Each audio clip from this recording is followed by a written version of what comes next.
วันนี้เราจะพามาเมืองคานสถานที่เขาเดินพรมแดงกันนะครับแต่ตอนนี้ยังไม่แดงนะใครไปเมืองคานจดไว้เลยนะครับเพราะว่าทั้งหมดที่จะพาไปเนี่ยเดินได้หมดตั้งต้นที่ตลาดมาเช่พาวิลเล่เป็นตลาดนัดรวมของสดเปิดเช้าปิดบ่ายร้านอาหารรอบๆเต็มไปหมดเลยแล้วก็ยังมีจุดชมวิวเมืองคานวิว360องศาจะเดินขึ้นหรือนั่งรถไฟจิ๋วขึ้นไปก็ได้ลงมาเดินในตรอกถนนลูเมนาเดียตรงนี้ก็จะเป็นแหล่งของกินของใช้ร้านอาหารไทยก็รวมอยู่ในย่านนี้ด้วยรวมถึงขนมจู๋ขนมจิ๋มที่หลายคนยังไม่เคยเห็นบอกเลยถึงขั้นน้ำแตกปากลองบีชชายหาดที่ยาวมากครบครันทุกด้านในย่านนี้ร้านค้าแฟชั่นแบรนด์นำระดับโลกโรงแรมหรูและร้านอาหารริมทะเลทั้งหมดรวมไว้ในคลิปนี้แล้ว2023เมืองคานฝรั่งเศส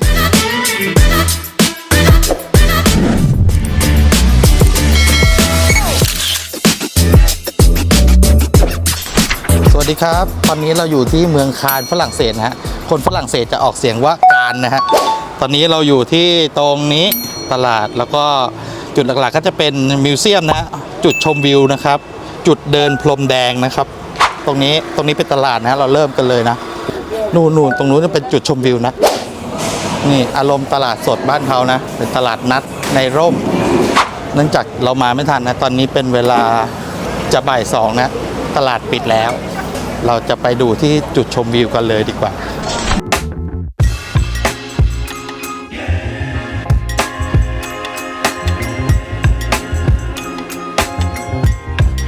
นี่ดูทางขึ้นโอ้โหขึ้นมาเมื่อกี้ด้วยเหนื่อยเลยไปขึ้นไปอีกครับ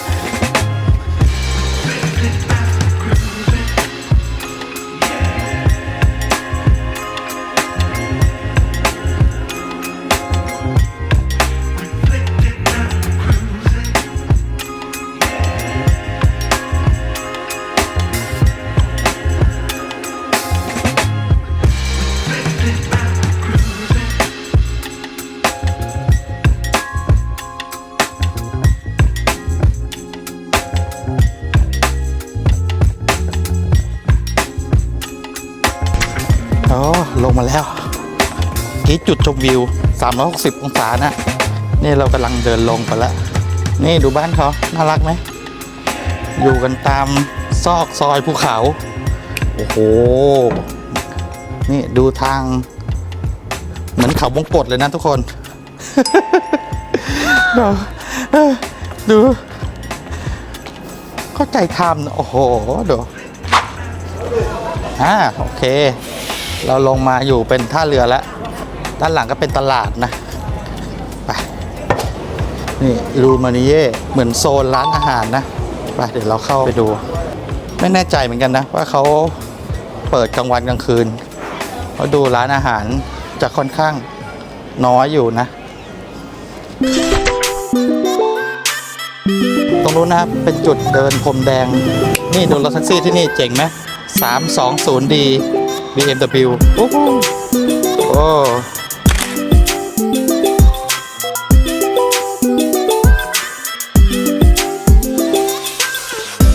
พูดถึงบรรยากาศน่าเดินนะพิทยาไทยสตรีทฟู้ดลองดูมีเมนูอะไรกันบ้างนี่น่าจะเป็นเจ้าของร้านนะนี่พิทยาเราเข้าไปเลยแต่เหมือนไม่มีพนักงานคนไทยนะจะเหมือนพี่เจ้าของไม่อยู่นะเราเลือกเมนูกันเมนูก็จะมีมีซิกเนเจอร์นูเดิลมีผัดไทยเส้นใหญ่แล้วก็มีพวกข้าว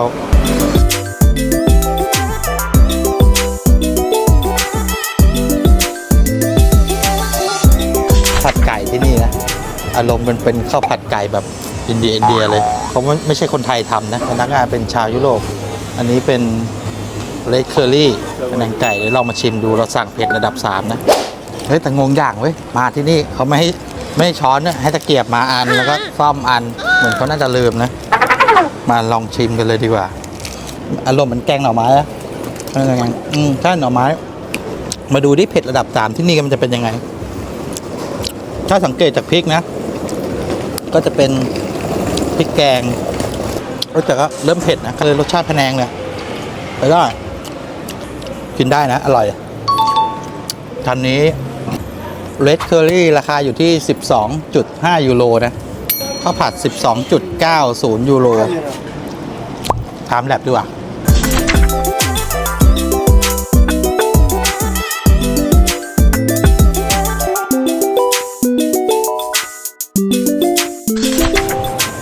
โอเคเรากินหมดแล้วทีนี้ค่อนข้างก็เผ็ดอยู่นะแต่เผ็ดก็แบบเขาเรียกอะไรอะถ้าคนไม่กินเผ็ดก็ถือว่าเผ็ดอะแต่เราเป็นคนที่กินเผ็ดมากก็ถือว่าเผ็ดใช้ได้เผ็ดปานกลางโอเคเดี๋ยวเราไปกินขนมกันต่อนี่ร้านอยู่ตรงข้ามเลย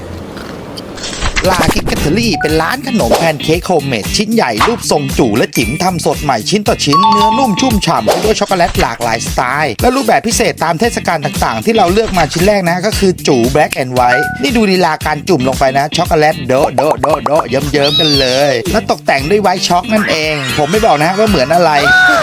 มาชิ้นต่อไปเป็นจู่เลิฟอิสเลิฟมาถึงพี่เขาก็ยัดไส้ช็อกเข้าไปจะบอกว่ายัดไปเต็มคาราเบลเลยแล้วก็จุ่มจู่ลงไปในไวท์ช็อกโดะโดะโดะเยิ้มทุกชิ้นเหมือนกันเลยตกแต่งด้วยช็อกโกแลตสีลุ้งและอีกชิ้นหนึ่งฮะเป็นจิ๋มเลิฟอีสเลิฟสีเหมือนกันแต่ที่แตกต่างก็คือผมได้เพิ่มไอศครีมเข้าไปด้วยนะฮะช็อกโกแลตก็จะแข็งตัวอร่อยกันคนละแบบทั้งแบบเยิ้มนุ่มนิ่มและแบบแข็งตัวเราไปชิมกันเลยขนมจิ๋มขนมจู๋ ขอชิมจู๋ก่อนดีกว่า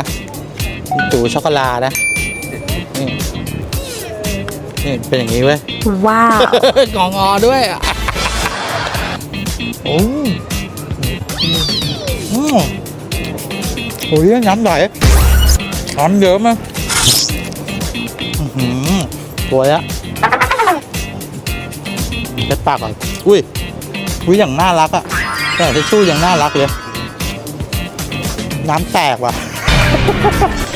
ตัวเนื้อมันก็คือเป็นเนื้อวัฟเฟิลนะเนื้อวัฟเฟิลแบบวัฟเฟิลแบบแน่นๆนุ่มๆแต่มีความหนึบๆอ่ะแล้วก็มาอีกอันหนึ่ง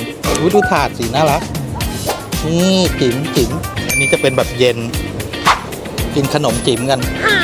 อันนี้เป็นตัวแป้ง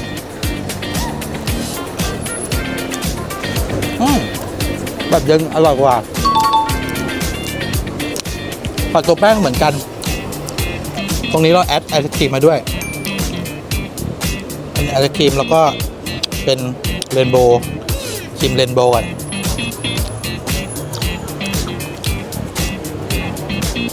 มันคือไวท์ช็อกโกแลตตรงนี้พอเจอความเย็นแล้วมันแข็งใช่ไหมอันนี้เป็นแบบร้อนแต่สีเดียวกันลองชิมตัวนี้ดู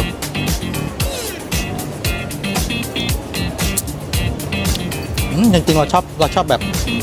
บแข็งมากกว่าอร่อยไปกินกันตามแลบ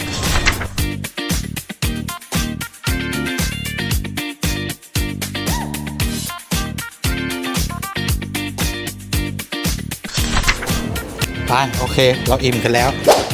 นี่นะพนักงานน่ารักดีสองสาวไปอุ้ยอิ่มหวานขึ้นตานี่รถสวยเป้าหมายสุดท้ายนะเรากำลังเดินไปที่เลดคาร์เปตนะพรมแดงแต่เอาจริงๆที่เมืองนี้ค่อนข้างมีโฮมเลดเยอะอยู่นะนี่เดินผ่านมาประมาณหลายช่วงตึกแล้วแล้วก็จะได้กลิ่นแบบฉี่ตามทางค่อนข้างเยอะอยู่ตามมุมตึกตามไม่เชิงมุมตึกอะเจอข้างตึกเลยอะไรประมาณเนี้ยนี่นะจะเป็นรูปศิลปินต่างๆนี่เหรอที่เดินพรมแดงกันก็เป็นอารมณ์เอ็กซิบิชันที่นี่เดินพรมแดงแต่วันนี้เป็นพรมเขียวอะสังเกตได้ว่ารอบๆทางเนี้ยจะเป็นพวกร้านแบบพาด้าดีออชาแนลอยู่เต็มตรงนี้มาหมดเลยนี่มีป้ายเป็นอีเวนท์ที่นี่แหละนี่เขาจะมีสลัดแต่เราไม่รู้จักนะว่าใครบ้างเดินตามโอ้โหเต็มเลยชาลอนสโตนก็จะมีหลากหลายคนนะโอ้ก็จะรอบๆเต็มไปหมดเลย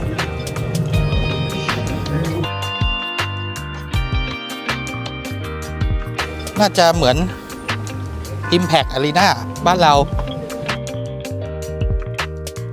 ที่นี่ก็จะเป็นศูนย์รวมพวกของแบรนด์ดังๆนะ ตลอดทางที่เดินมานะโอ้โหเขาก็จะแปะรูปดาราศิลปินต่างๆมากมายแล้วก็ร้านช็อปที่เป็นไฮแบรนด์ต่างๆจะอยู่ริมเกือบด้านขวาจะเป็นชายหาดนะดูเบอรี่เฟรดหลุยส์วิกตองทางนี้มาแล้วนี่แองเจลิน่าโจลี่นี่บรรยากาศชายหาดที่เมืองคานนะครับโอ้โหนี่หูแดดว้าวโอ้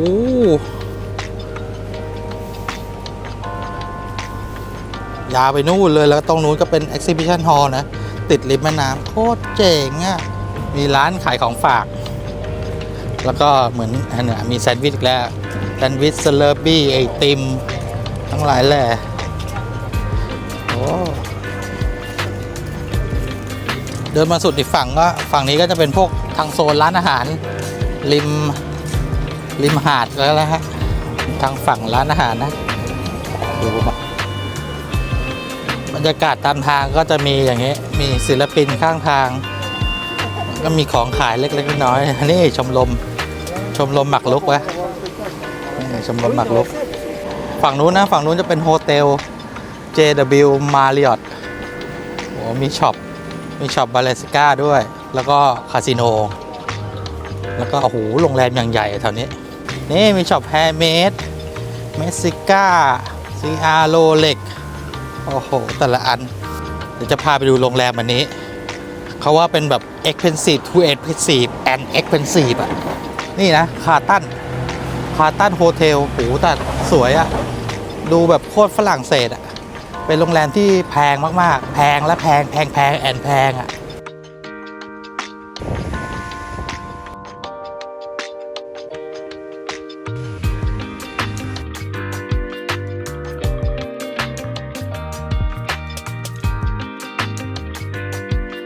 นี่นะโรงแรมที่ใหญ่ที่หนึ่งมาร์ติเน่เป็นสัญลักษณ์พีทแอนด์เลิฟนี่ทางฝั่งทางสุดทางตรงนู้นก็จะเป็น Exhibition พรมแดงใช่ไหมฝั่งนี้ก็มีนี่โซนเด็กเล่นตามทางด้านขวาก็จะเป็นชายหาดใช่ไหมอีกฝั่งก็จะเป็นโรงแรมซึ่งเป็นโรงแรมที่ค่อนข้างมีราคาสูงดูดีแล้วก็จะมีช็อปพวกแบรนด์สูงแบรนด์แพงๆหลายแบรนด์เลยนะครับตรงนู้นใช่ไหมมันเป็นกันศาสตร์สีส้มมันก็จะสีส้มตึกไอ้ดูตึกนี้ดิกันศาสตร์สีฟ้ามันก็ฟ้าทั้งตึก นี่แล้วไอ้ตึกนี้ไอ้กันศาสตร์สีครีมก็ครีมทั้งตึกเจ๋งเว้ยสะอาดน่าเดินเนาะเป็นสมัยเก่าเป็นอิเล็กทริกบัส 100% นะอิเล็กทริกบัสโหเสียงเงียบมากนี่แล้วก็มีรถไฟโอ้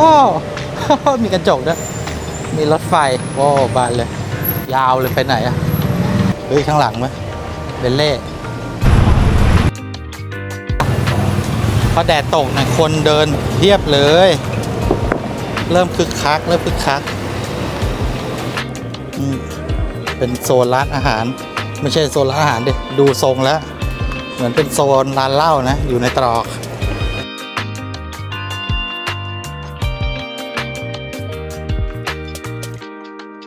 นี่รถรางไฟฟ้านะว้าว